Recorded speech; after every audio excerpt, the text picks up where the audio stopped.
Bonjour à toutes et à tous. On accueille pas mal de monde déjà présent. On va attendre juste 2-3 minutes que l'ensemble des participants se connectent. Bonjour, je vois des gens qui saluent dans le chat.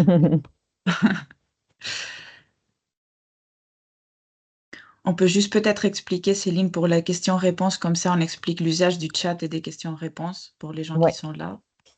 complètement.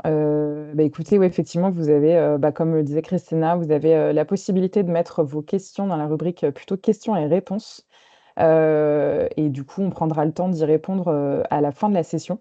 Donc voilà, ils seront historisés ici. Donc n'hésitez pas. Vous avez vraiment une rubrique Q&R du coup qui est affichée, qui est différente de celle de conversation que nous on utilisera pour vous remettre certains liens. Du coup, je pense qu'on va pouvoir commencer. Donc bonjour à tous. On est ravis de vous retrouver à nouveau aujourd'hui. L'objectif de la session, c'est de pouvoir vous faire une deuxième session sur du coup la nouvelle interface Marketing Automation qui voit le jour du coup sur cette fin d'année. Donc pour ma part, je suis donc Céline, je suis dans les équipes produits, plutôt pour la partie product marketing. Je suis accompagnée de Clément, qui est le product manager qui gère le nouveau designer chez Splio notamment, et Christina, qui est donc Senior Customer Success, qui accompagne au quotidien nos clients, et qui jouera le rôle aujourd'hui de la responsable CRM de Popat. L'idée, c'est toujours de vous montrer nos nouveautés à travers des cas d'usage très concrets pour vous permettre de pouvoir vous projeter plus facilement. Donc on a là ici, donc effectivement, c'est la suite de la masterclass qu'on avait eue le 26 septembre. On avait repris un petit peu de temps pour expliquer un peu ce contexte de nouveauté où effectivement, côté marketing automation, chez Splio, on a revu complètement l'interface. On a un nouveau socle technologique qui a complètement changé et qui va nous permettre de pouvoir innover encore plus rapidement. Ça nous permet d'ores et déjà de pouvoir vous montrer pas mal de nouveautés qui sont déjà live. Je vais vous remettre le lien vers l'ancienne masterclass dans la conversation si vous voulez la revoir, pardon, ou la voir tout court. Voilà, et donc ce qu'il faut garder en tête, c'est qu'en effet, parmi l'ensemble de ces fonctionnalités, on a pas mal de choses, notamment un module de gestion de la pression marketing, un nouveau dashboard qui va vous permettre de calculer plus facilement aussi l'impact de vos actions CRM, aussi bien sur la partie performance de campagne, donc email, ouverture, clic, etc., que la partie attribution du revenu. Et on a également aussi dans les nouveautés tout un nouveau designer. Vous allez pouvoir créer, personnaliser des formulaires pour collecter la donnée et vous aider à mieux personnaliser. C'est aussi l'idée aujourd'hui de vous montrer ce nouveau designer. Donc on va vous présenter beaucoup de cas. On va essayer quand même de tenir parmi les 30 minutes, mais globalement, n'hésitez pas à revoir aussi le sujet avec vos CSM si vous avez des questions, puisque le sujet, on pourrait y passer pas mal de temps, il y a beaucoup de choses à dire. Écoutez, je vais vous laisser du coup dans les mains de Christina et Clément qui vont vous présenter ce cas d'usage pour vous présenter donc ce nouveau designer. Merci Céline et bonjour à tous. Comme Céline l'a dit, je suis Christina. Je vais jouer aujourd'hui le rôle de CRM manager chez Poprat. Alors Poprat, c'est une marque de chapeaux, lunettes de soleil et accessoires. Et donc aujourd'hui, je profite que j'ai Clément avec moi pour lui poser des questions sur la partie designer et formulaire que j'ai vu qui est disponible sur la plateforme. Donc du coup, actuellement, dans mon process d'acquisition, je demande uniquement l'email de contact et le prénom des gens. Donc du coup, j'aimerais créer un formulaire pour enrichir les données des contacts. Et je voudrais demander la date de naissance, le nom de famille, le genre et les intérêts qu'ils ont pour pouvoir après utiliser ces données-là sur les différentes campagnes que je veux mettre en place. Alors Clément, j'ai besoin de toi pour savoir comment faire. Sans problème, hein. Oui, je me présente aussi, Clément, donc product manager chez Splio sur la partie tout ce qui est personnalisation, gestion du contenu et envoi des communications, donc toute la partie messaging aussi, un peu technique. Aujourd'hui, on parle de contenu. Donc effectivement, pour pouvoir traiter ce sujet, donc vous voyez bien mon écran là, c'est bon. Oui. Pour traiter ce sujet, on va pouvoir créer un formulaire pour récupérer les informations manquantes, donc un formulaire d'update de contact. Il existe aussi aujourd'hui maintenant les formulaires de création directement dans Splio et les formulaires de désabonnement qui sont personnalisables comme celui-ci. Donc les formulaires maintenant sont personnalisables aussi finement que les emails. Donc on a un builder qui est sensiblement le même, qui permet de faire vraiment toute la mise en page nécessaire, que ce soit de la couleur, de la forme, des arrondis.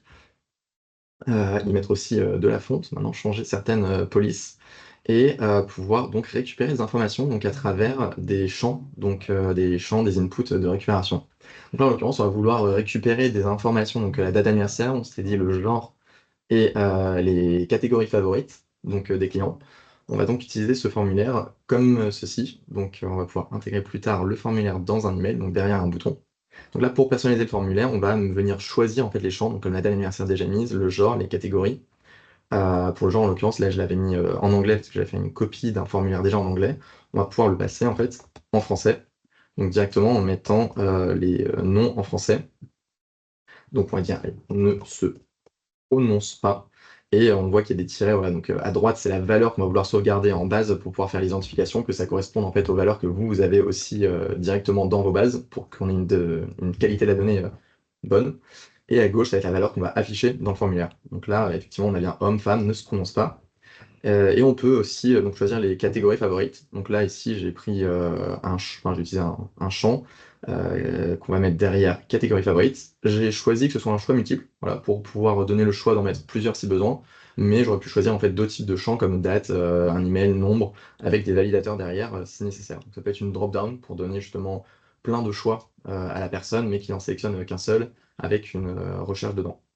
Voilà, donc la catégorie favorite, et si besoin, bien sûr, on peut rajouter plein d'autres champs en fait, qui viennent de la base Splio. Par exemple, le magasin favori. Voilà. On peut le choisir et on peut le rajouter directement à partir de là.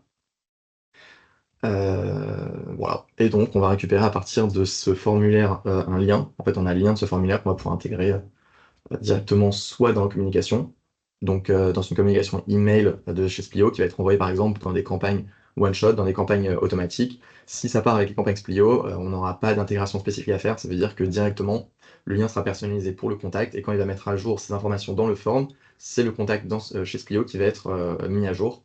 Mais ces formulaires peuvent aussi être utilisés dans des boutons sur votre site par exemple, donc en récupérant le même URL, mais en permettant une identification du contact. Donc cette fois, il y a un paramètre technique à rajouter pour nous dire en fait c'est quel contact qui va être modifié avec une clé secrète pour que ce soit bien validé, que ce soit bien fait chez Splio.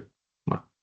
D'accord, ok, très bien. Donc, du coup, maintenant, comme j'ai, disons, mis en place le formulaire et que j'ai les données, je voudrais quand même ajouter une bannière toujours dans mes newsletters pour les gens qui n'ont pas rempli ce formulaire-là, juste comme reminder pour qu'ils puissent cliquer dessus et remplir les données qui manquent. Donc, toujours en cherchant cette partie d'enrichissement de données. Donc, d'un côté, je vais peut-être faire une campagne spécifique, mais après, je vais faire une bannière dans les newsletters. Ouais, avoir quelque chose vraiment de spécifique pour pouvoir donc les afficher. Donc pour ça, on va aller directement dans les emails. Donc voilà, donc dans la liste des emails, on va aller faire. Bon, j'ai préparé quelques emails pour ça. On va commencer donc par l'email où on peut intégrer donc ce formulaire directement. Donc pour la banner, pour bien choisir en fait si on intègre la personne, d'abord dans les campagnes, enfin je vais vous montrer un petit peu sur cet email, j'ai rajouté directement des blocs, en fait des headers que je partage entre les communications marketing, donc entre les communications qui vont partir ici dans les campagnes one shot. Donc là c'est une première banner qui est plutôt marketing, donc avec un lien des inscriptions et une sorte de petite banner, aussi un header. Donc ces banners, en fait, c'est des banners, c'est des lignes synchronisées, ce qu'on appelle vraiment synchronisées. Ça nous permet de les sauvegarder une seule fois, de les créer une seule fois, et ensuite de les partager entre les emails, de manière à pouvoir les modifier à un seul endroit. Donc souvent, c'est très utile, par exemple, pour un menu, si on a notre logo, donc notre image de marque qui est très forte, et le jour où j'ai envie de modifier ce logo, je le modifie en fait finalement une seule fois dans cette ligne, et ça va venir la modifier dans tous les emails où cette ligne est intégrée. Donc c'est ici qu'on peut la retrouver. On a nos blocs synchronisés. Donc mon header marketing, j'ai un header transactionnel aussi qui ne comporte pas de lien de description. Et j'ai appelé header newsletter, mais en fait mon menu que je vais pouvoir mettre dans toutes mes communications pour rediriger sur le site, que ce soit du transactionnel ou du marketing en l'occurrence. Transactionnel, tu veux dire campagne automatique en JavaScript. Transactionnel, c'est ça. Oui, campagne automatique, effectivement. Donc les Ok. campagnes récurrentes ou les campagnes trigger, donc qui sont trigger par des posts achats ou par des paniers abandonnés. Donc le panier D'accord. abandonné qui n'est pas du transactionnel, mais en l'occurrence, ça fonctionnera. Et pour répondre à ta question, donc pour aller plus loin sur le formulaire, ici, ce qu'on va vouloir, c'est afficher, par exemple, ce bouton seulement dans le cas où un des champs du formulaire n'est pas rempli. Donc, on avait dit date d'anniversaire, genre et Les catégorie. oui. Voilà, donc les catégories favorites. Donc maintenant, on va pouvoir mettre, on va dire, une syntaxe de condition. Donc comme avant, on a toujours des syntaxes, mais avec la nouvelle expérience, la syntaxe a changé. Ouais, c'est vrai qu'on n'en a pas parlé, mais on a une nouvelle syntaxe qu'on appelle Liquid, hein. C'est une syntaxe qui ressemble énormément à celle de Shopify ou à d'autres acteurs sur le marché. L'idée étant d'avoir une syntaxe plus permissive, ce qui permet de faire beaucoup plus de choses. Donc les variables ont ce format, on définit le scope, puis ensuite le nom de la variable. Ça nous permet en fait d'avoir aussi plus de fonctions, donc que ce soit pour mettre en forme, que ce soit du formatage, que ce soit pour faire des calculs. Donc maintenant, on peut faire beaucoup plus de calculs. Ça nous permet aussi de faire des itérations, de faire des boucles, de faire des conditions. Mais surtout, on a voulu simplifier en fait le builder à partir de cette nouvelle syntaxe pour éviter, en fait, enfin, pour vous éviter de tout connaître. Donc d'apprendre par cœur une nouvelle syntaxe, de revenir à zéro et tout. En fait, maintenant, tous les cas les plus récurrents, finalement, sont faits directement dans le builder et ne nécessitent plus de connaître une syntaxe. Donc ici, par exemple, pour faire les conditions, on va sélectionner la ligne et les conditions appliquées sur une ligne sont dans les paramètres de la ligne. Donc ici, j'ai juste à scroller et aller choisir ajouter des conditions et des boucles. Donc en l'occurrence, on s'était dit qu'on allait ajouter des conditions sur le genre. Voilà, donc on veut que le genre soit vide, ou alors on veut que la date de naissance soit vide, donc ne soit pas renseignée. Ou alors le dernier, c'était les marques. Donc oui, chez Popat, les marques, c'est les catégories, c'est la même chose. Donc les favorite brands soient vides aussi. Donc on veut que l'un des trois champs soit vide pour pouvoir pousser le formulaire. Donc on va choisir le toggle ou Soit l'un ou l'autre, ok. tout simplement. Et à partir de là, j'enregistre et en fait, ça a mis les conditions directement sur cette ligne.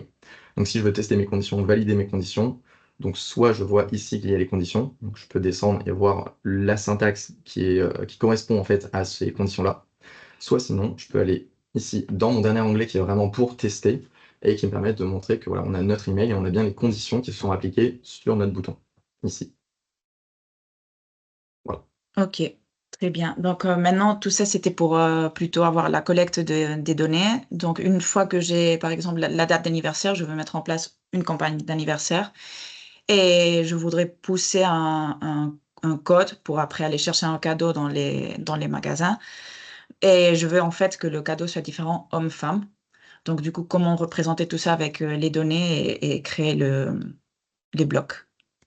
Alors, du coup, c'est un deuxième email qui était déjà prêt. On retrouve notre bloc synchronisé. En fait, ici, donc c'est exactement le même bloc, hein, bien sûr. Si j'avais modifié l'image, j'aurais pu voir le changement d'image ici. Si j'avais modifié ici le logo, pareil, on aurait pu voir le changement qui s'applique ici. Et on a notre petit mail d'anniversaire. Donc là, j'ai remis, par exemple, des fonctions, des variables. First name, donc là, c'est exactement la même variable qu'on avait vue tout à l'heure. Sauf que pour faire plus simple, je suis allé la chercher directement dans le menu. Donc là, quand on est dans un bloc de texte, on peut bien aller chercher les variables sur un contact par exemple et vouloir afficher le nom. Voilà, comme ça. Ou on peut afficher n'importe quelle variable en fait disponible. Ça permet de ne pas avoir à connaître la syntaxe, contrairement à ce que j'ai fait tout à l'heure pour montrer. Là pour l'exemple, j'ai aussi gardé la syntaxe directe de la date de naissance, mais j'aurais pu aller chercher cette variable dans le menu pour ne pas la connaître forcément. Ce qu'on voulait faire aussi, c'est donc d'afficher un code fixe de promotion, enfin de réduction, en fonction du genre de la personne. Donc là, on a le genre pour M pour donc, masculin, F féminin et C pour ceux qui ne vont pas vous se prononcer. Donc on a les trois codes qui sont disponibles et on va, pareil, venir mettre des conditions. Donc là, en l'occurrence, si on regarde pour les hommes, donc on a bien une condition sur le genre. On peut directement voir ce que c'est. Donc vraiment, si c'est un homme, on affiche M. Pour les femmes, c'est la même chose. Voilà, donc on a le F. Et pour les autres, du coup, en fait, on va faire l'inverse, on va venir faire le contraire, c'est-à-dire on va dire si le genre est différent de M et si le genre est différent de F, alors dans ce cas-là, on met le troisième. Donc pour tester ça, par exemple, moi j'ai envie de le tester avec moi-même. Donc je vais tester avec mon adresse mail et faire un aperçu. Donc en l'occurrence, moi je l'ai rempli tout à l'heure. Donc j'ai rempli le formulaire et ça a bien mis à jour comme M. Voilà, j'avais mis masculin, je le reconnais. Et aussi, il y a ma date de naissance derrière. Je ne sais pas si c'est ma date de naissance, à voir. Mais en tout cas, il y a une date, j'ai mis une date dedans. Voilà. Ok, très bien. Donc là, je vois quand même, c'est la partie, on va dire, facile des blocs de voir dans des conditions qu'on a dans la base de données.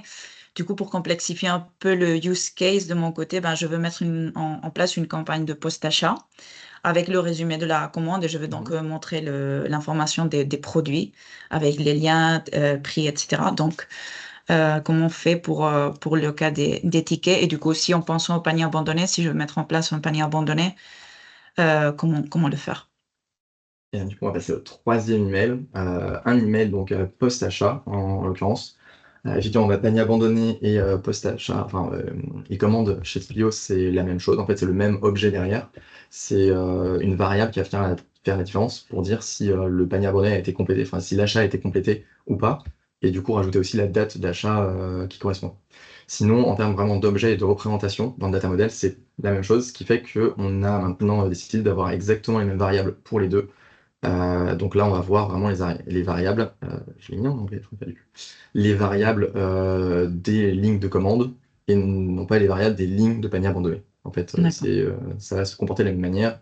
De même, dans l'aperçu et dans les tests, ça va se comporter de la même manière. Donc, on peut tester avec une commande, on peut tester avec un panier abandonné, c'est la même chose qui se passe. Mais on peut tester avec ce qu'on veut, finalement. Ok. Du coup, là, dans notre cas, on veut faire un email sur notre résumé de la commande. Donc là, on a une variable derrière qui va être le lien vers la commande pour permettre de voir la commande en ligne. Ça reste quand même une très bonne pratique d'avoir la commande disponible sur le site en plus. Mais on va aussi quand même afficher le résumé de la commande. Donc ce qu'on va vouloir faire, c'est afficher pour chaque ligne de la commande cette information. Donc voilà, on a une ligne qui va être répétée autant de fois qu'il y a des lignes de la commande, donc des items qui ont été achetés. Pour ça, on va afficher donc l'image du produit, tout simplement, la quantité du produit acheté et le nom du produit. Donc là, pareil, en fait, j'ai utilisé les variables. Donc, comme quantité commandée, on le voit ici. Donc, c'est dans la ligne de commande, on trouve la quantité commandée. Et dans la ligne de commande, on a aussi l'objet produit qui est important. Donc, moi, j'ai utilisé le nom du produit directement propre de la ligne de commande. Et ça m'a permis d'avoir ce petit bloc de texte. De la même manière, j'ai mis l'image qui correspond au produit dans chaque ligne de commande. Voilà, donc ça permet d'avoir ce bloc que je vais vouloir répéter. Et pour le répéter, donc pareil, on va resélectionner notre ligne et on va faire comme tout à l'heure. Donc on va sélectionner le petit bouton pour ajouter des conditions et des boucles. Dans ce cas-là, je ne le conditionne pas. J'ai envie que ça s'affiche pour toutes les commandes dans tous les cas. Donc je vais juste aller dans la partie boucle et choisir en fait sur quelle information je fais ma boucle. Donc plutôt que de ne sélectionner pas de boucle, je vais vraiment faire une boucle sur la ligne de ticket. J'aurais pu faire une boucle aussi sur un produit, en fait, un produit qui vient d'un champ personnalisé. Donc si dans les champs de votre table contact, vous avez une wishlist ou les produits favoris, vous pouvez venir les sélectionner directement ici et afficher les produits qui sont dedans. En l'occurrence, on va sélectionner donc des lignes de tickets. On va voir notre ligne qui est prête. Si on regarde ici, on voit toujours la syntaxe. On peut toujours avoir la syntaxe pour pouvoir la retravailler. Bien entendu, si vous êtes assez expert, si vous êtes assez à l'aise, si vous voulez aller beaucoup plus loin, vous pouvez récupérer cette syntaxe ou l'écrire vous-même dans des blocs de texte ou des blocs HTML autour d'une ligne et venir ajouter d'autres conditions. Voilà, donc à partir du moment où on a cette syntaxe, qu'on peut faire, ça peut être des conditions comme par exemple se limiter à 3 produits, filtrer les produits. Donc si le produit coûte plus que tant, on l'affiche. S'il coûte moins que tant, on ne l'affiche pas. Ça peut être, et ça peut être aussi par exemple de la mise en page, donc quelque chose qu'on ne pouvait pas faire avant, qu'on peut faire maintenant plus facilement. C'est afficher par exemple les produits, 3 produits par ligne. Maintenant, c'est possible. Mais du coup, il faut sortir la syntaxe. Cette fois, il faut faire la syntaxe à la main, c'est vraiment pour quelque chose de plus avancé. Voilà. Ici, on a tous les cas les plus courants. Et donc, on va pouvoir tester notre boucle. Et je crois que j'avais enregistré. Ouais, c'est ça. Un ID de ticket. On va pouvoir apercevoir ici, voilà, notre boucle qui apparaît avec mon achat très bien choisi de chapeau et de lunettes. Ok, Voilà. je sais pas si on a dit, mais je vois en haut le brouillon dernière sauvegarde il y a une minute. Ça veut dire quoi? Totalement. C'est vrai que maintenant, on a des statuts donc, sur notre création de contenu. Donc, les statuts, c'est vraiment la partie brouillon et activé. Des emails activés, voilà, c'est des emails qu'on va pouvoir envoyer dans les campagnes, et des emails en brouillon, c'est des emails qu'on est tout simplement en train de travailler. Ça permet en fait de ne pas avoir trop d'emails disponibles et surtout de savoir quand un email a été validé en interne, donc par vos équipes. Quand vous avez un processus justement de validation, de révision, vous pouvez garder vos emails en fait en brouillon tant que ça n'a pas été checké par tout le monde et que ce n'est pas disponible. Le statut brouillon a un autre avantage aussi, c'est que du coup vous avez une sauvegarde automatique dessus. Donc toute modification, que ce soit un caractère, que ce soit une couleur, que ce soit un bloc, n'importe quoi, va être sauvegardé automatiquement. Donc vous avez juste à quitter la page et c'est pas grave. Vous n'avez pas à perdre votre travail, c'est directement disponible, vous pouvez revenir dessus et le modifier à nouveau. Voilà, donc on a bien la sauvegarde qui est là. Et du coup, j'en profite pour, après avoir testé, après avoir validé, donc forcément le funnel va jusqu'au bout, jusqu'au test, qui est très important. Le petit bouton activer vous permet donc de faire une validation. Donc on va regarder, on va simuler le design aussi plusieurs fois pour vérifier qu'il n'y ait pas d'erreur et qu'il soit vraiment qu'il puisse être envoyé. Donc à partir du moment où il a été activé, il y a en plus une deuxième validation pour éviter toute erreur. D'accord. Ok, très bien. Et maintenant, je pense, j'avais entendu parler de la recommandation de produits. Donc, en fait, si jamais je voudrais ajouter des blocs de recommandation de produits sur mes emails, il faudrait faire comment? Alors, la recommandation de produit, elle va être disponible directement ici. Donc, elle dépend. Donc là, on l'a pas sur cet univers, car cet univers n'a pas la CDP. Enfin, cet environnement n'a pas la CDP. Donc, la recommandation de produit dépend pour le coup de la CDP. On a besoin d'avoir toute ce data model derrière et toutes ces données justement pour pouvoir faire les recommandations. À partir du moment où on a donc la licence, enfin la CDP dans ses licences, on va avoir un bloc ici qui va apparaître pour permettre d'intégrer la recommandation de produit facilement. Donc juste choisir les modèles qui vont servir à faire la recommandation. Il y a différents types de modèles et de stratégies. Et choisir aussi donc, les catalogues produits sur lesquels on a envie d'affiner la recommandation, de la filtrer. Ok, très bien. Tout ce qu'on a vu donc jusqu'à présent, c'est gratuit, on va dire. C'est inclus dans la Ça, licence marketing auto. Et du coup, si je veux de la recommandation de produits, il faudrait juste ajouter CDP dans le contrat. exactement. Ok, très bien. Donc, de mon côté, c'est bon pour les questions que j'avais. De toute façon, je vois qu'il y a eu des questions qui sont rentrées. Je reprends l'une. En fait, je vois qu'il y a des questions sur le chat et sur le panel questions-réponses. On va toutes les répondre, mais essayez aussi de juste utiliser le 4 questions-réponses. Je lis l'une des questions de Benoît. Il dit, est-ce que les anciennes syntaxes vont continuer de fonctionner ou pas? Alors, sur la nouvelle expérience de campagne, les anciennes syntaxes ne vont pas continuer. Donc, la syntaxe est totalement différente et totalement changée, effectivement. Mais tous les designs en fait, que vous avez sur la plateforme, quand vous passez sur la nouvelle expérience, en fait, on va convertir tous les designs. Donc, on prend l'ensemble des designs qui ont été créés sur la dernière année et qui sont envoyés dans les campagnes de manière récurrente, donc dans les campagnes automatiques ou les campagnes trigger, et aussi qui sont envoyés par API. Donc, tout ce qui est vraiment récurrent, on le prend et on va le convertir. Donc, vos designs seront convertis avec la nouvelle syntaxe. Donc ça va être vraiment automatique, il n'y aura rien à faire. Ok, et bon, Céline, je te donne aussi la parole parce que je crois que tu vois aussi les questions. On peut lire un peu. T'inquiète, pas de souci, effectivement. Du coup, enfin, la question de Benoît a permis de répondre aussi à une des questions, je crois, de Tida sur le changement justement de syntaxe et qui implique le changement pour tous. Donc, comme vient de le dire Clément, effectivement, c'est automatique, on s'en charge. Il y avait aussi un point sur la compréhension du CTA. Donc, je n'ai pas compris comment, à partir du CTA d'un email, je pouvais rediriger vers le formulaire d'enrichissement. Pouvez-vous nous montrer, s'il vous plaît? Donc, si tu peux montrer effectivement, Clément, le lien qu'on obtient. Effectivement. Donc là, en fait, en allant sur le form, voilà, sur le formulaire, donc dans l'intégration avancée, on a une variable qui est disponible juste ici, qu'on peut copier. Si je retourne sur l'email, ici, hop, voilà. Dans l'URL derrière le bouton, j'ai bien la même variable que je peux coller ici. Donc c'est une variable qui dit on va vers un formulaire d'update et on va choisir donc l'ID. Donc ça c'est l'ID qui a déjà été généré par le formulaire que j'ai sauvegardé, tout C'est simplement. simplement voilà, une URL à juste indiquer pour avoir effectivement l'affichage du formulaire. Donc là, c'est intégré dans un email.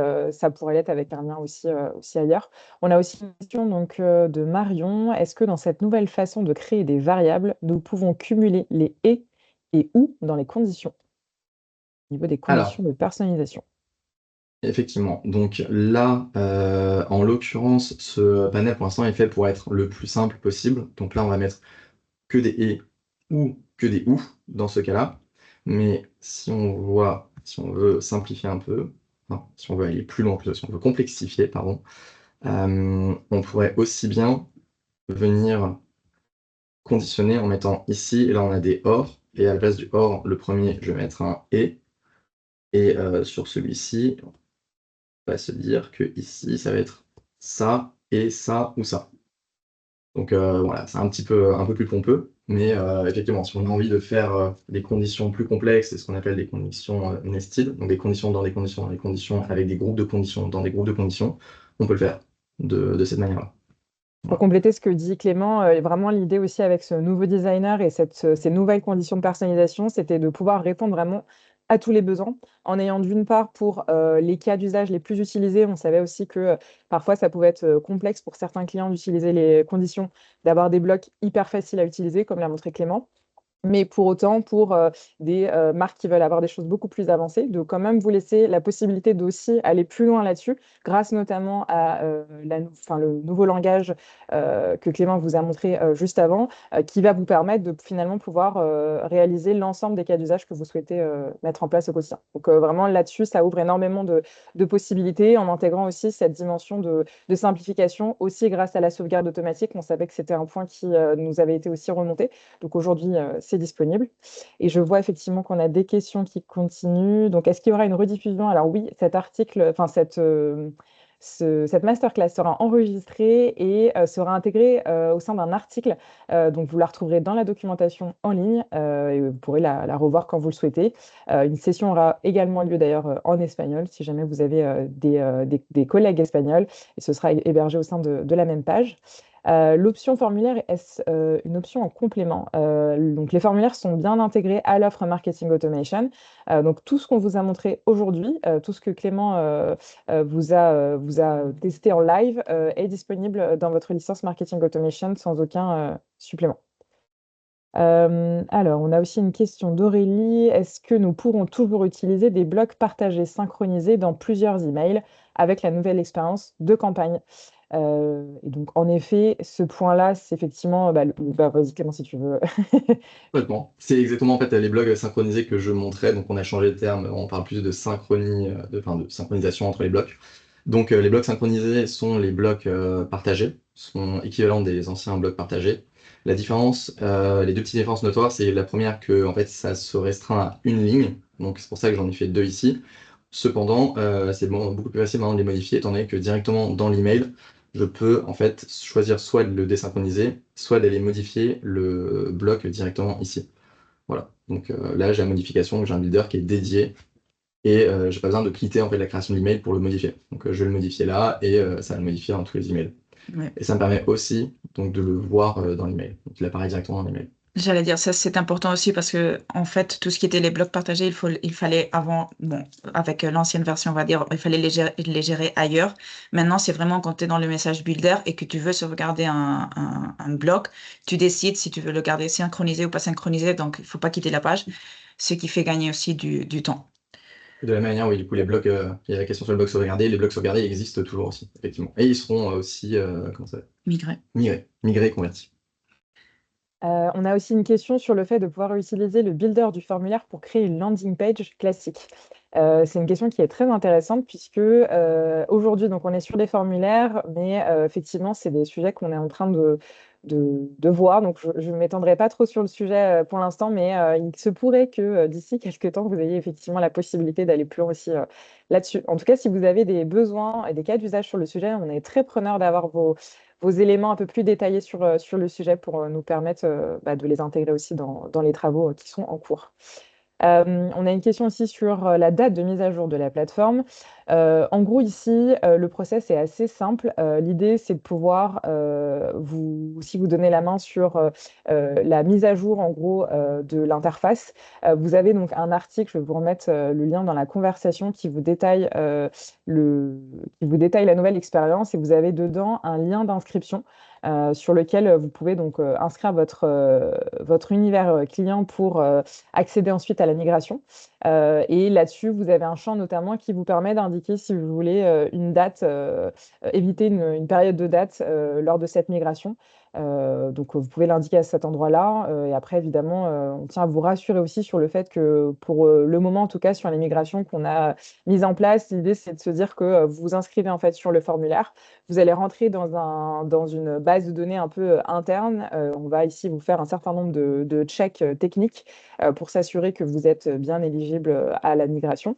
Et si tous les voyants sont au vert, vous serez informé du coup avec une bannière sur votre plateforme 7 jours avant la migration, qui aura, du coup, s'arrêtera pendant les 7 jours avec la date de migration. Et le jour de la migration, la seule chose qu'on vous demandera, c'est de ne pas paramétrer de campagne ce jour-là. Mais sinon, tout est transparent et jusqu'à aujourd'hui, je touche du bois, on n'a pas eu de bug ou quoi que ce soit sur les migrations. Donc, pas d'inquiétude sur le sujet. Tout est bien intégré et monitoré et sécurisé avant. Je crois qu'on a reprends fini. aussi d'autres questions Ouais. qu'il y avait sur le chat qui ne sont pas dans les questions-réponses. Alors, est-ce que le formulaire alimente uniquement les champs natifs Splio ou bien les champs custom également? En fait, comme on a vu dans l'exemple, il y a les deux. C'est les champs natifs ou les champs de système qu'on appelle sont à la fin très peu. C'est l'email, le nom, le prénom et quelques données, date de création, etc. Donc ici, on avait justement pris des champs custom. Dans ce cas-là, c'était la date d'anniversaire, le genre et les catégories favorites. Mais en tout cas, c'est n'importe quel champ dans la base de données que vous pouvez aller remplir dans la base de contact. Vous pouvez même d'ailleurs créer des nouveaux champs à alimenter si vous avez des besoins spécifiques à gérer aussi dans la partie vraiment Splio Marketing Automation pour personnaliser par exemple des campagnes de welcome ou autres. C'est aussi, enfin, vous avez vraiment tout le funnel disponible en fait sur lequel vous allez pouvoir agir. Et du coup, effectivement, Stanislas qui disait, oui, donc merci pour la réponse sur le formulaire. Effectivement, si vous voyez des choses qui ne sont pas comme la plateforme de Clément actuellement à l'écran, c'est normal, c'est parce que vous n'avez pas encore migré. Donc, quand vous aurez migré sur la nouvelle interface, vous aurez effectivement les nouvelles rubriques qui vont s'afficher comme donc les formulaires, comme le module de pression de marketing, comme le nouveau campaign dashboard, comme pas mal d'autres choses aussi sur les campagnes automatiques et autres. Tout ça est bien détaillé dans l'article que nous avons partagé. Vous avez aussi le replay de l'ancienne session pour rappel. Donc, n'hésitez pas à la regarder. Et on a une question également sur le tracking, de savoir si le tracking fonctionnera maintenant lorsque l'on met une boucle d'URL. Je ne suis pas sûre. Est-ce que la question, c'est de savoir si le tracking fonctionne avec les boucles, peut-être panier et panier abandonné ou order, enfin commande, pardon. Si c'est les boucles, en tout cas, que Clément a montré, effectivement. Je pense que ça veut dire une personnalisation dans le lien. Comme par exemple dans l'objet de l'email, on peut aussi utiliser les variables et les boucles. J'imagine qu'il y a un use case dans lequel vous utilisez la boucle dans l'URL en soi-même. Mhm. Ok, donc si c'est la personne, enfin si c'est utiliser des conditions comme les if par exemple, ou une boucle dans l'URL, ou alors du coup un item d'une boucle, donc une variable propre à l'order line, enfin la ligne de commande par exemple dans la boucle, oui, parce que les liens sont désormais traqués différemment, ils sont créés à la personnalisation, donc à l'envoi de l'email par personne. Donc les liens sont désormais vraiment par personne, ils ne sont pas recréés après. Ce qui fait que effectivement toute la personnalisation est faite avant de mettre le tracking sur le lien. Donc oui, maintenant les boucles et les conditions s'appliquent sans problème. Ok, il y avait aussi, désolé parce que dans le chat on avait aussi d'autres questions. Est-ce qu'on a la possibilité de faire un export des réponses au formulaire? Pas pour le moment, non. Les réponses sont sauvegardées en base. Donc en fait c'est le champ qui est actualisé. Voilà. Le C'est champ ça, est- exactement. Si le champ est vide, on va aller le remplir. S'il y avait une donnée et que le client réinserte, remet les données, on va les substituer une donnée par une autre. Et vous avez toujours la possibilité d'exporter votre table de contact avec les champs qui auront été alimentés, si vous souhaitez, du coup, les analyser. Ça, c'est tout à fait possible. Et d'ailleurs, pour répondre donc à l'autre question, est-ce que le formulaire alimente uniquement les champs natifs de Splio ou bien les champs custom? C'est Ça, on avait le cas répondu, pour oui. les deux. Ah oui, pardon, c'était la question tout à l'heure. Désolée, je commence à m'y Oui, en perdre. fait, j'avais lu pas Autant dans le pour bon moi, je ordre n'étais les pas sûre questions. de... Ok, ça marche, parfait. Est-ce que Donc tu vois une autre question de après, ton côté, Christina, auquel on n'aurait pas répondu? oui, est-ce qu'on pourra toujours appeler des segments de la section filtre pour faire de l'affichage conditionnel? Alors, pour le coup, sur Alors, cette... Ah, ou tu veux vas-y, la vas-y. prendre, Clément, ou j'y vais? Vas-y. Du coup, ce qu'on vous a détaillé aussi dans l'article, notamment, c'est que effectivement, pour ce lancement, donc il y a toutes les nouvelles fonctionnalités qui sont disponibles, qu'on est en train de vous montrer. Il y en a certaines pour lesquelles, notamment les filtres, l'idée, c'était de pouvoir ici répondre à l'ensemble de vos besoins directement au travers des conditions. Donc, ce que disait Clément, effectivement, aujourd'hui, vous avez la majorité des cas d'usage qui sont disponibles dedans. Donc la fonctionnalité filtre dans les conditions n'est pas pour l'instant intégré, puisque la majeure partie des conditions sont censées pouvoir répondre à ces besoins. Mais l'idée, c'est effectivement aussi de pouvoir voir dans l'usage comment éventuellement compléter les cas d'usage qui ne sont pas possibles actuellement avec les conditions là, qui ont été développées pour soit les alimenter, soit potentiellement à terme aussi rajouter les filtres. En tout cas, actuellement, ça n'est pas possible, mais l'idée, c'était, on a vraiment construit aussi ces nouvelles conditions en intégrant la plupart des cas d'usage que vous aviez l'habitude de faire aussi via vos filtres. Donc, normalement, la plupart sont résolus avec les conditions et les blocs. Mais comme on le disait juste avant, de toute façon, on est évidemment très preneur de vos retours. Cette nouvelle interface, elle est amenée à évoluer très rapidement, aussi en fonction de vos retours, en fonction aussi des choses qu'on a déjà prévues. Notamment, on n'en a pas parlé aujourd'hui, puisque là, pour l'instant, ce n'est pas encore live, mais on est en train de développer du coup une grosse librairie de design qui sera intégrée dans le designer. On a également aussi disponible dès maintenant une nouvelle API qui va vous permettre de répondre à tous les cas d'usage que vous souhaitez, transactionnels et marketing, en vous permettant d'envoyer des emails à des contacts qui ne sont pas forcément intégrés dans Splio, avec des données qui ne sont pas du tout intégrées dans Splio, comme par exemple des données d'expédition, de transport et autres. Grâce à cette nouvelle API, on peut vous mettre aussi le lien dans la conversation. Mais en tout cas, voilà, c'est vraiment une nouvelle plateforme qui a pour objectif d'évoluer énormément dans le temps. Et donc, notamment, ce sujet de filtre qui, pour l'instant, n'est pas disponible, pourra aussi, en fonction de vos retours, évoluer. Je vois plus de questions, moi, de mon côté, ni sur le chat, ni sur les questions-réponses. Super. Je pense qu'on est bon. Eh bien, écoutez, c'est top. Merci à tous pour votre temps. Donc, comme je le disais, on vous tiendra au courant lorsque l'article sera disponible avec l'enregistrement. Et puis, si vous avez le moindre question, n'hésitez pas à nous contacter via vos CSM, ou en passant aussi par le Customer Care que vous connaissez, je pense, déjà tous. Voilà. Et puis, évidemment, on est à votre disposition, et puis friand aussi d'avoir vos retours sur cette nouvelle plateforme lorsque vous aurez migré. En attendant, n'hésitez pas à vous inscrire sur le formulaire quand vous le souhaiterez. Voilà. Merci beaucoup, bonne journée et à bientôt. Merci.